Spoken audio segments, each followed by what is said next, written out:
ছবি দেখলাম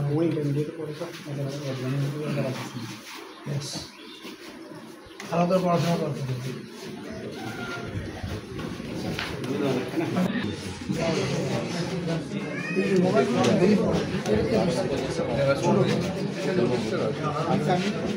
وفي الآخرة حسنة وقنا عذاب النار ربنا ظلمنا أنفسنا وإن لم تغفر لنا وترحمنا لنكونن من الخاسرين ربنا لا تزغ قلوبنا بعد إذ هديتنا وهب لنا من لدنك رحمة إنك أنت الوهاب اللهم اهدنا الصراط المستقيم صراط الذين أنعمت عليهم غير المغضوب عليهم ولا الضالين اللهم أنت ربي لا إله إلا أنت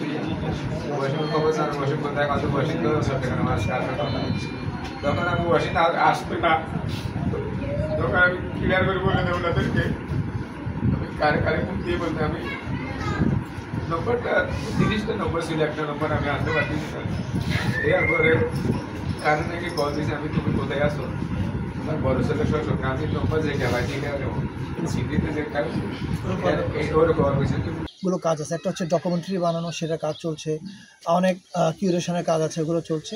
বাট একই সঙ্গে শহীদ পরিবারের কাছ থেকে বিভিন্ন কালেক্টিবল মানে ওদের স্মৃতি স্মারক সংগ্রহ করা, পাশাপাশি শহীদ পরিবারের বাসায় গিয়ে ওদের শূন্যতাটাকে ডকুমেন্ট করা, সেটা ফটোগ্রাফি এবং ভিডিওর মধ্যে দিয়ে।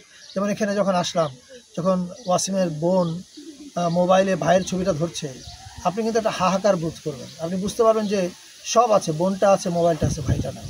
And that will break your heart. এই অনুভূতিগুলো যেন ওই জাদুঘরে যখন মানুষ যাবেন, দর্শকরা তারা যেন পান, সেটা করবার জন্য আমরা সারা দেশে শহীদ পরিবারগুলোতে এই কাজটা চলবে। আজকে ওয়াসিমের বাসার মধ্য দিয়ে এই কাজটা শুরু হলো।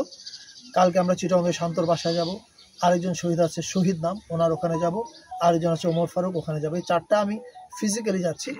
এরপরে আমাদের টিম আছে, একটা টিম কাজ করছে, হাসান ইমাম, আরও অনেকে, মানে জুলাই রিলেটেড আন্দোলনের সাথে যারা জড়িত আছে, অনেকে, জোহান, এরা প্রত্যেকেই সারা দেশে অনেকগুলো টিম তৈরি করেছে। ওই টিমগুলোর মাধ্যমে কোথাও এরা ফিজিক্যালি ঢাকা থেকে যাবে, কোথাও স্থানীয় টিম। এই কালেক্টিবল এবং ওই মেমোরি অ্যাবসেন্স, এই যে মানুষগুলোকে আমরা হারালাম, তাদের শূন্যতা কত ভয়াবহ, ওই অ্যাবসেন্সটাকে তুলে ধরবে এই ফটোগ্রাফিক স্টোরির মাধ্যমে, এই মানে এবং স্মৃতি স্মারক সংগ্রহ করার মাধ্যমে। এই কাজ